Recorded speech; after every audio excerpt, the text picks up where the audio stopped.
What's up mga karuba? Andito na naman ang inyong lingkod, JM Pastor, para sa panibagong vlog ng ating YouTube channel. Ngayong hapon magdi-deliver tayo ng milk tea with shawarma by Estudiante. Yan, may dadaan na kotse.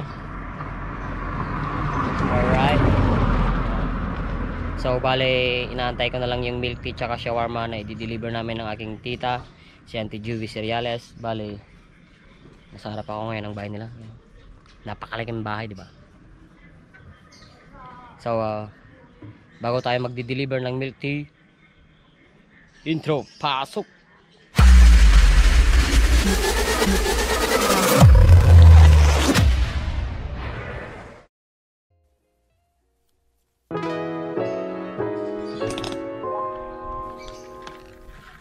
Ayan, inaayos ng aking tita ang pina-order nilang milk tea with shawarma.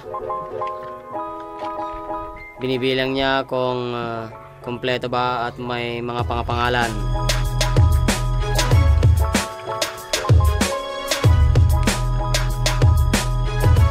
Nga pala mga karuba, ang milk tea and shawarma ay negosyo ng aking pinsan na si Jason Fiel.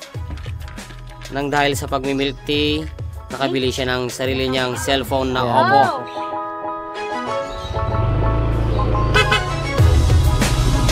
Ang unang rota namin is San Antonio. Ang Villa namin kasi may tatlong entry. Una, from Bugalion proper. Pangalawa, from Cordon. Pangatlo naman, Santiago. Dito sa bantang kanan, yan. Daanan papuntang Santiago yan. Pwede rin Cordon, papuntang Cordon yan. Ito yung sa kaliwa, dito yung sa papuntang San Antonio at Ranyag.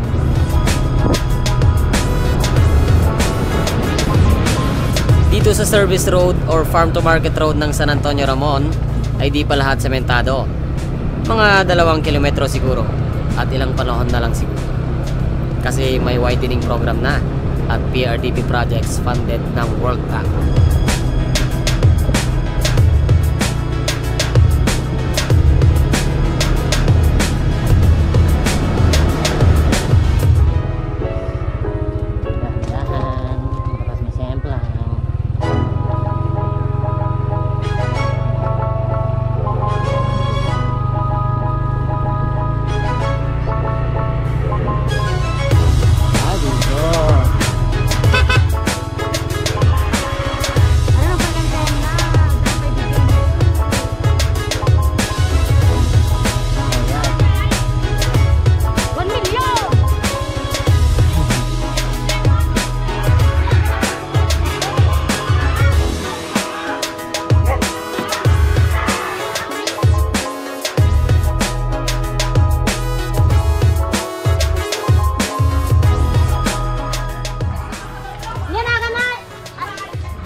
Aja makikita.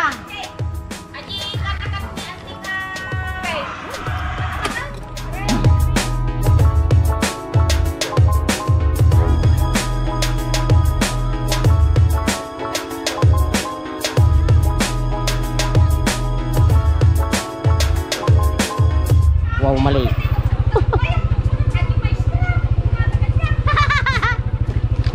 Ay na po. Ito. Ikain. Ako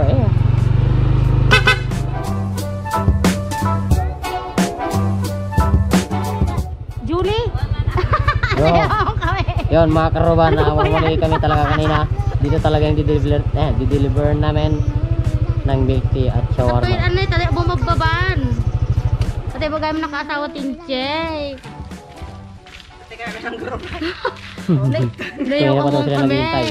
Di na matimbaga nga si Kate. Ba't ako ni kumarik na Julie ni Igang. Nandiyan na si Tita Juby ka mo ka.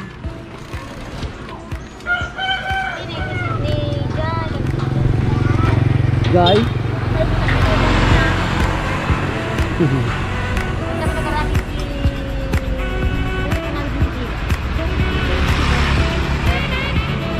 May isa lang na milk tea? Ay, talo.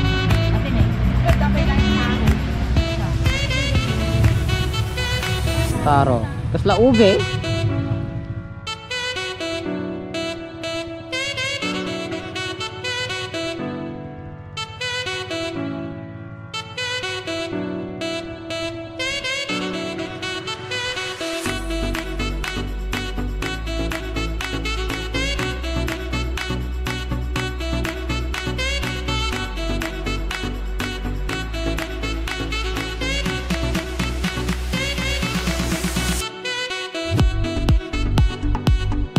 Ayun mga karuba, successful ang aming pagdi-deliver ng milk tea at shawarma. Hanggang dito na lang. Abangan nyo ang susunod na vlog ni Karuba Amak.